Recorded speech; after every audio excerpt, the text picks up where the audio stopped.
and therefore it brings igroup ebaluleke ngendlela eyisimanga. iSouth Africa kuyinkinga ngoba kusukela lesikhathi sikaMadiba ayizange ifune ukuzwa ngomuntu. Sinembono yethu siyayikhulumela. Asikade siye nje kuya siyocela imali sidawubala sesiwe phansi. Uma sinjalo bese singena ku-BRICS kusho ukuthi sesiyabathukuthelisa labafo engikhohlwa amagama.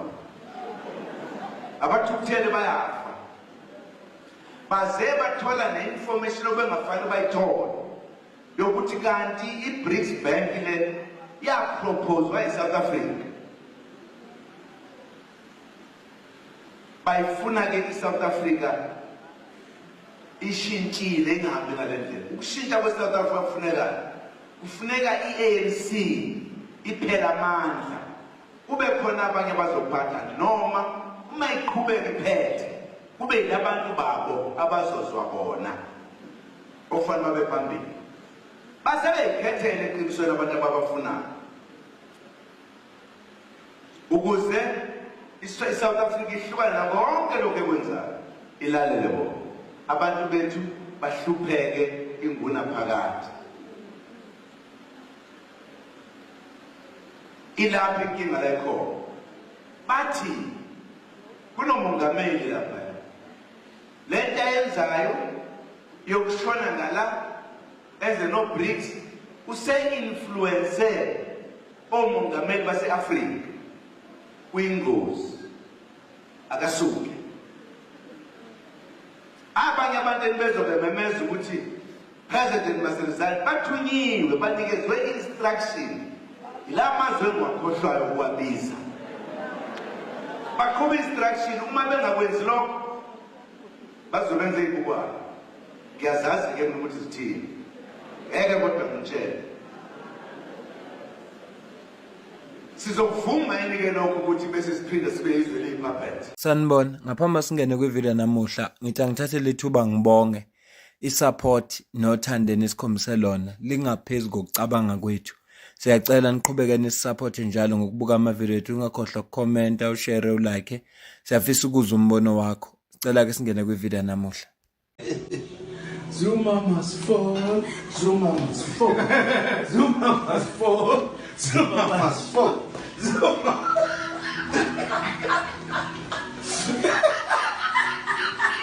Ngoba sazi ukuthi kwakwaba khona icampaign enkulu lapho khona abayizitha kodwa ngalolu suku bahlangana bakhuluma ngazwi linye bathi Zuma must fall. Kodwa uGeneral Sibiya njengoba ethula ubufakazi bakhe kwiCommission kaMadlanga uzivezela elinye iqiniso besingalazi mayelana naleyo campaign leyo nezinto ezazenzeka around abantu ababesurrounde uformer president uZuma. Kule inyanga ezedlule ngesikhathi uGeneral Mkhwanazi wayephambi kwe-ad hoc committee wafike wasichazela ukuthi ukuqala kokonakala kwezinto emaphoyiseni zonakala emveni kwePulukwane conference lapho khona amaphoyisa ayegada uDeputy President wangaleso sikhathi kwakuJacob Zuma abese treatwa kabi engasatrithwa kahle.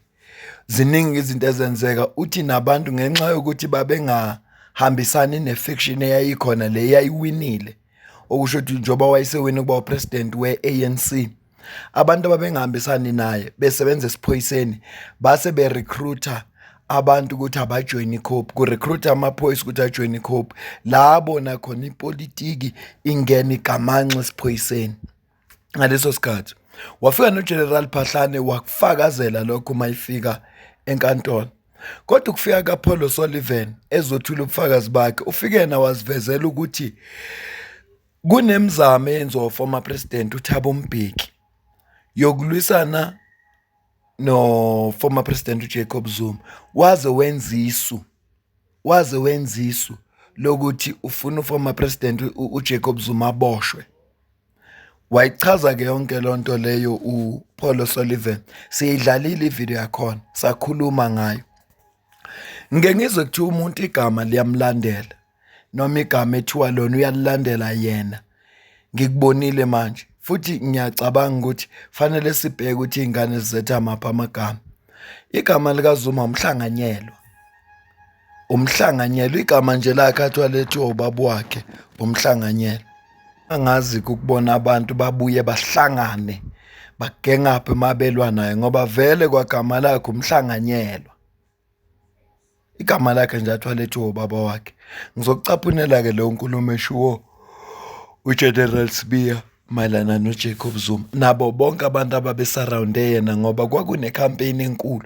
Ngicabanga ukuthi manje amaqiniso njengoba evela kancane kancane sesiyaqonda manje ukuthi yayisukaphi le campaign yeZuma Must Fall. Mhlawumbe igcine sogcina sazi ukuthi ubani owayeyifanda le campaign ngoba ngesikhathi uFloyd upresident weAfrica mayibuye esese ku-MK Party u-SG khona ekhuluma ukuthi wayeyingxenye yabantu ababe ku-paid campaign ukuze kuliwe noJacob Zuma. Ngathi mangenza lo video leyo abangiphikisanga abantu kanje kube kungashongo mina kube kusho uFloyd. And by the way, if you were to go and check the many articulations which even the sponsored disruptions which some of us were associated with in the past, even the sponsored, you must go and listen to all his interventions on the land question. uFloyd usivezela ukuthi le disruption yayenzeka kuJacob Zuma mayise parliament it was sponsored. Umbuzo sela uthi by who? Bengithi ngikukhumbuze kwenkulumo esake saba nayo ngonyaka ophelile lapho uFloyd opresident weAfrica mayebuye wakubeka ngokucacileyo ukuthi they were sponsored. Ngizokucaphunela uGeneral Sibiya uyizwe lento le yahlelwa kodwa kuGeneral Sibiya uzosichazela kangcono ngicela uzwe la.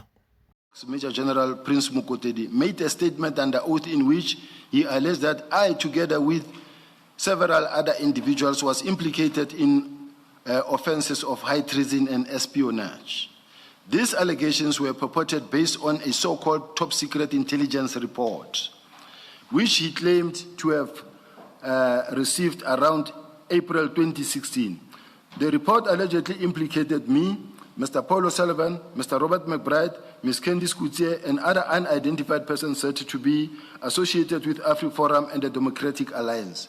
The intelligence report concerned was highly questionable.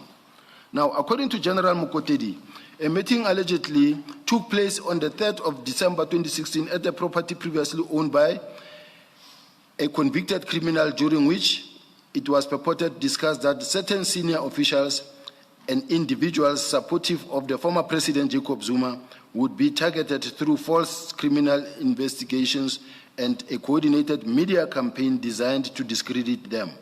It was further alleged that pressure would be placed on politicians to remove certain senior officials from office.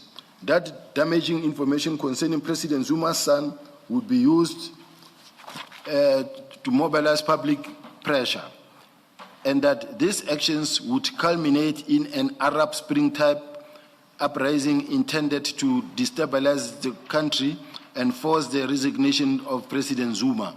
On this basis, General Mukotedi concluded that these alleged plans constituted high treason and espionage. Ngiyaqonda ukuthi lezi zinsolo ezazibhekiswe kuGeneral Sibiya.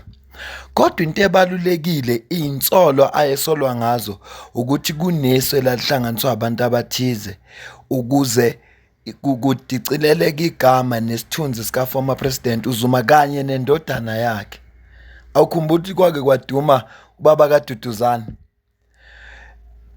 yena nendodana yakhe, lokho kuzokwenza ukuthi kube nepressure emphakathini ekugcineni kosuku ezogcina iphoqelela ukuthi akakhishwe kwi-office. Angiphinde ngikucaphunele le ndawo yizwe kahle.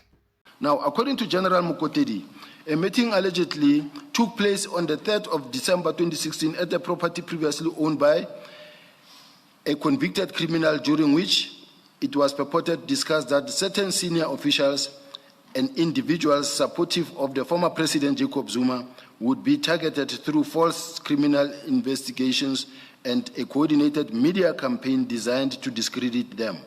It was further alleged that pressure would be placed on politicians to remove certain senior officials from office. That damaging information concerning President Zuma's son would be used to mobilize public pressure, and that these actions would culminate in an Arab Spring type uprising intended to destabilize the country and force the resignation of President Zuma.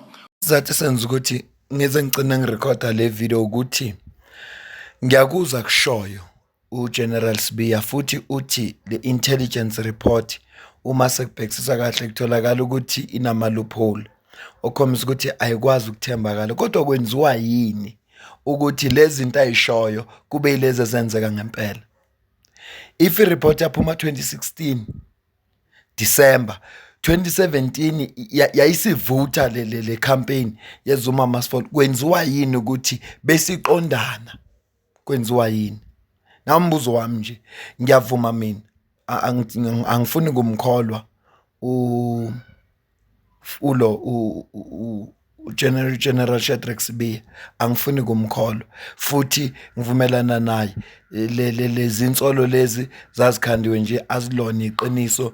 Okwesibili, lezi insolo lezi zathathelwa kwi-report eyayinama loophole oshuthi yayihlanganisiwe nje ngoba kuliwa nabantu abathize, kodwa kwenziwa yini ukuthi bese yenzeka njengoba i-report yayishilo? Akuyona na imedia yayireport ubusuku nemini ngo-former president azo zonke izinto ezimbi.